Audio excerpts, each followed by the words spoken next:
tam Kocián, kdo tam bude? Já. Přesně tak, tam bude Dan. Tady ten střed můžeme nechat, jo? Na střed dáme, zase. Honzu Hlaváče. Tady dáme. Doleva. Doleva dáme. Kdo tady tak dobře běhal? Doleva dáme Dlouhýho. Doprava dáme Fojťu. A koho dáme na hrot? Koho dáme na hrot? Co? Burdu, protože to on dal ty. Burdu dáme chvíli na hrot, jo? Pak se prohodíte, jo? Ty jsi sedmý zase. Protože jak si Kuba odpočine vzadu, Stojan, já bych ho radši viděl tam předu pod hroťáka, pod Hlaváčem, pod Honzou. Pane trenére. Takže, Pane trenére. a my tam můžeme toho Honzu dát, dáme tam toho Honzu Hlaváče. Půjdeš do útoku.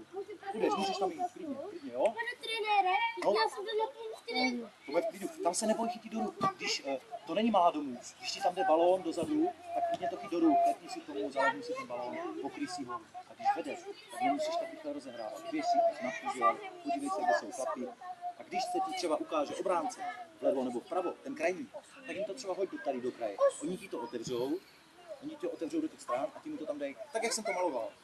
Jo? tak do útoku. Jasný. Taky nebudu. Do útoku bys chtěli taky? Ty jsi rád, že jsi rád, člověče. Tady musíš něco odehrát na tom křídle. To zalovíme.